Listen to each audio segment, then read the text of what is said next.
Widiawan dengan NIM 24121004 dari Prodi Gizi kelas A21. Dan saya akan menjelaskan tentang mekanisme obesitas yang menyebabkan diabetes mellitus. Yuk simak. Oke, apa ya itu obesitas dan apa hubungannya dengan diabetes mellitus? Jadi, obesitas itu ditandai dengan akumulasi lemak berlebih di jaringan tubuh. Sementara itu, diabetes mellitus adalah gangguan metabolisme kronis yang ditandai dengan tingginya kadar glukosa darah akibat kekurangan atau gangguan kerja insulin. Nah, mekanisme hubungannya itu menyebabkan diabetes, itu jawabannya ya, karena kelebihan lemak tubuh, terutama lemak visceral, memicu terjadinya resistensi insulin. Dalam kondisi ini, sel-sel tubuh tidak dapat menggunakan hormon insulinnya secara optimal untuk menyerap gula dari darah. Akibatnya, glukosa tetap berada di aliran darah atau hiperglikemia daripada diubah menjadi energi.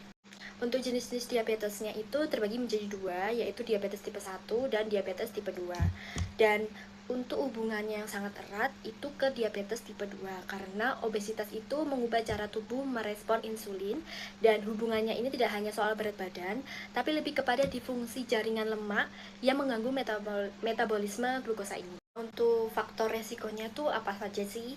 Karena diabetes ini itu adalah salah satu penyakit tidak menular ya, yang semakin meningkat jumlah penderitanya di seluruh dunia. Untuk faktornya itu ada gaya hidup tidak sehat, berat badan berlebih atau obesitas, riwayat keluarga penderita diabetes, dan itu lumayan banyak di usia di atas 40 tahun.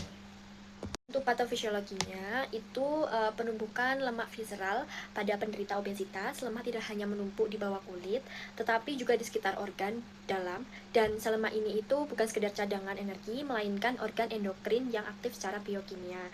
Dan untuk pelepasan asam lemak bebas atau FFA, itu kelebihan lemak menyebabkan peningkatan kadar asam atau lemak bebas dalam darah, dan FFA yang tinggi ini itu mengganggu sinyal insulin di sel otot dan hati, sehingga sel-sel tersebut tidak bisa menyerap glukosa dengan efektif. Dan inflamasi kronis tingkat rendahnya itu jaringan lemak yang berlebihan memicu pelepasan zat peradangan yang disebut sitoskin, itu seperti TNF-alpha dan IL-6. Zat ini merusak jalur komunikasi insulin yang semakin memperparah kondisi resistensi insulin. Untuk gejala-gejala umum diabetesnya itu ada sering haus dan sering buang air kecil, mudah lelah dan mudah mengantuk, luka sembuh itu sangat sulit, dan pandangan kabur. Bahaya komplikasi diabetes ini itu meliputi komplikasi makrovaskular, luka kaki, sleep apnea, dan penyakit hati berlemak. Cara untuk mencegah diabetes sejak dini itu adalah konsumsi makanan bergizi seimbang, kurangi makanan manis dan berlemak, rutin melakukan olahraga, dan periksa kesehatan secara berkala. Kenali, cegah, dan kendalikan diabetes. Hidup sehat adalah investasi terbaik. Terima kasih.